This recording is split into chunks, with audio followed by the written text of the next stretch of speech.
বিটিআৰত আমাৰ ভোট দিয়াৰো অধিকাৰ নাছিলে। AK-47 বন্দুক লোৱা মানুহবোৰ ইয়াত ঘূৰি ফুৰিছিলে আৰু তেওঁলোকে যাকেই ভোট দিব কৈছিলে মানুহে তাতেই ভোট দিছিলে।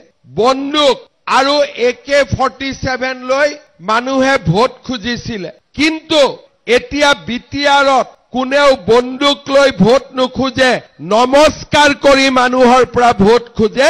বিটিআৰ গঠন হোৱাৰ পিছৰে পৰা বা তাৰ আগৰে পৰা আমাৰ বড়োলেণ্ড এটা অশান্তিকৰ পৰিৱেশৰ মাজত বাস কৰিছিলে। আজি আমি ইলেকশ্যনৰ বাবে ইয়াত আহিছো, কিন্তু যিসকল বয়োজ্যেষ্ঠ ব্যক্তি আছে তেখেতসকলে মনত পেলাব যে এনেকুৱা এটা দিন আছিলে য'ত নেকি বিটিআৰত আমাৰ ভোট দিয়াৰো অধিকাৰ নাছিলে।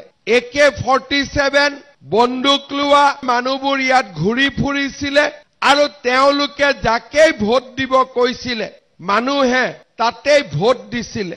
বড়োলেণ্ডত বিটিআৰত আগতে বন্দুক আৰু AK-47 লৈ মানুহে ভোট খুজিছিলে। কিন্তু যেতিয়াৰ পৰাই দিল্লীত মোদী চৰকাৰ হ'ল, দিছপুৰত বিজেপিৰ চৰকাৰ হ'ল, এতিয়া বিটিআৰত কোনেও বন্দুক লৈ ভোট নোখোজে, নমস্কাৰ কৰি মানুহৰ পৰা ভোট খোজে।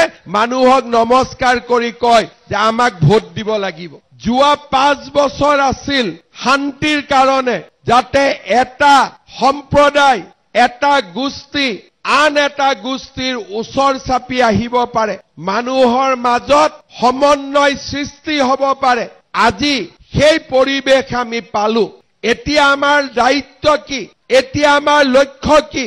এই বিটিআৰক আমি সৰ্বাংগ সুন্দৰ কৰি নিৰ্মাণ কৰা। কিন্তু তেতিয়ালৈকে এই বিটিআৰ সৰ্বাংগ সুন্দৰ নহ'ব যেতিয়ালৈকে সকলো জাতি জনগোষ্ঠীয়ে এই বিটিআৰক নিজৰ বুলি নাভাবিব।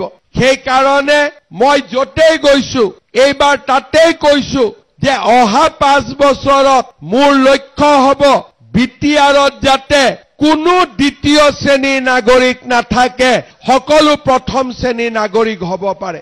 বড়ো জনগোষ্ঠীৰ লোকে, ৰাভা, সোণোৱাল কছাৰী, আমাৰ মদাহী, বৰ্মন কছাৰী সকলো লোকে বিটিআৰত প্ৰথম শ্ৰেণীৰ নাগৰিক হ'ব।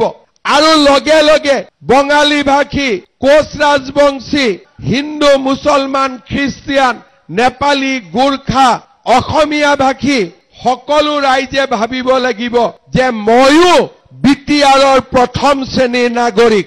আৰু তেতিয়াহে এই বিটিআৰক সকলোৱে উন্নতিৰ ফালে লৈ যাব পাৰিব। মনত দুখ থাকিব নালাগিব, মনত কষ্ট থাকিব নালাগিব। সকলো মানুহে বিটিআৰখনক নিজৰ বুলি ভাবিব লাগিব।